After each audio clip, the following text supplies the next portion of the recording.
everyone, and welcome to another Maker Monday session. Today we're going to make some homemade ice blocks. Now these are some tasty frozen treats that you can enjoy on these hot summer days. And these are really versatile. You can use really any ingredients that you like. I'm going to make two different types today, so let's have a look at the ingredients that I'll be using. Okay, so I'm going to make two different types of ice blocks today, and I'm using ingredients that I like. Now you can use whatever ingredients you like, and if you've got any food allergies, you might need to substitute some ingredients as well. So pick ingredients that you know that you can have and that you enjoy. So the first ice block I'm making, I'm going to use some zero sugar lemonade. Here I've got some lime juice, some mint that's been chopped up. So grab an adult to help you do any chopping that you might need to do. And then I've got some fresh lemon slices as well. So fruit is a really great addition to these ice blocks that make them extra tasty, and that beautiful citrus flavor will come through. The second one, I'm going to use strawberry yogurt as the base of my ice block. And then I've got some raspberries that I'm just going to mash up with my spoon here. You could also add some muesli, some honey, anything that you normally would have in your yogurt to give it that extra flavor. And for the base of our ice blocks, we're going to use some cups. You can use paper cups or plastic cups, whatever you've got. And then we'll use some paddle pop sticks to hold our ice blocks in place so we can hold them while we eat them. And I've got some elastic bands here as well, and I'll use those to keep my paddle pop sticks from slipping to the side. So they're nice and easy to get out of their molds. So let's start with our lemonade ice blocks. So I'm just going to use this jug to help me mix all of the ingredients for these ice blocks. There's that beautiful fizz. We'll pour some of the lemonade into the jug. If you don't like lemonade, you could just use water or soda water, cordial, fruit juice, anything you like. Got the beautiful zesty lime juice. You could add the zest of the fruit as well. And then I'm going to add the mint.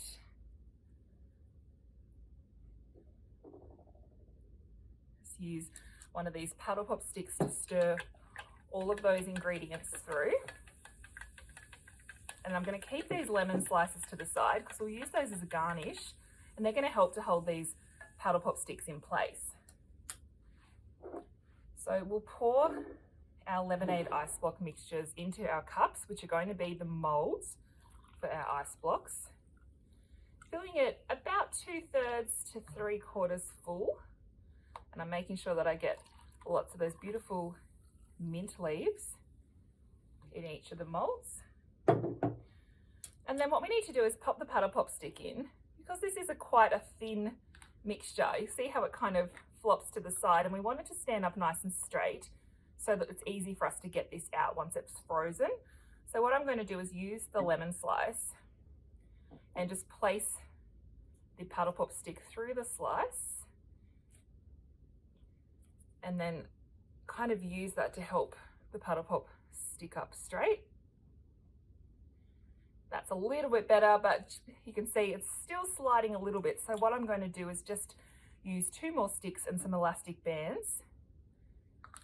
Place those sticks on either side of my paddle pop stick, and we can just tie them in place, kind of making like a little scarecrow to stop this paddle pop stick from sliding around.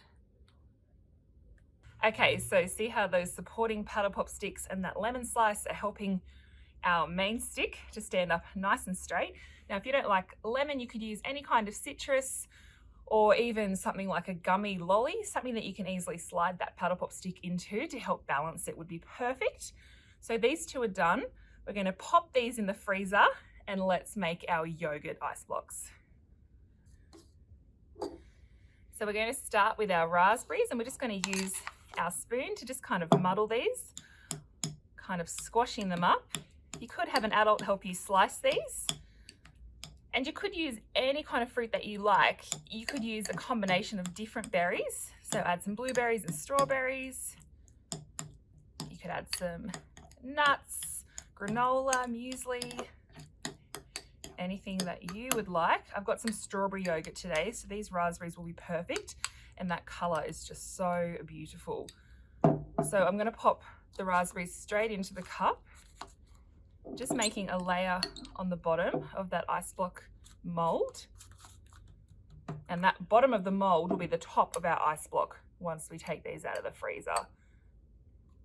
So do the same. I'm only making 2 today, but you can make a bigger serving and fill as many cups as you like, depending on how many people you're going to be sharing your ice blocks with. So there's the raspberries. And then we'll go in with the yogurt. This one is really simple. So layer in that yogurt until it's about, again, 2/3 to 3/4 of the cup full. If you don't like yogurt, you could use any kind of treat that you do like. You could use milk. Frozen milk tastes really yummy. Even something like custard could work really well. Experiment with lots of different recipes and see what you like the best. Okay, so there's my yogurt. I'm just going to try and smooth it out as best I can so it's relatively even on the top. And then we need to pop our paddle pop sticks in. Because the yogurt is a lot thicker than the lemonade, you should find that the paddle pop stick stands up nice and straight, and you shouldn't need to anchor it with anything. But if you do find that it's slipping, you can do like what we did with the lemonade one and just put those extra paddle pop sticks to hold it in place. So these ones will go into the freezer. We're going to leave our ice blocks overnight and then we'll come back and see how they look. Okay, so here are 2 ice blocks that I've had freezing overnight. Now it can be a little bit tricky to get them out of the cup, so there's a couple of different things you can try. You can try just leaving them to sit for about 5 minutes so they thaw slightly. If that doesn't work, grab an adult to help you and just fill up a baking dish or a shallow tray with some warm water, and you can pop those into the tray just to help soften them a little bit so they pop out.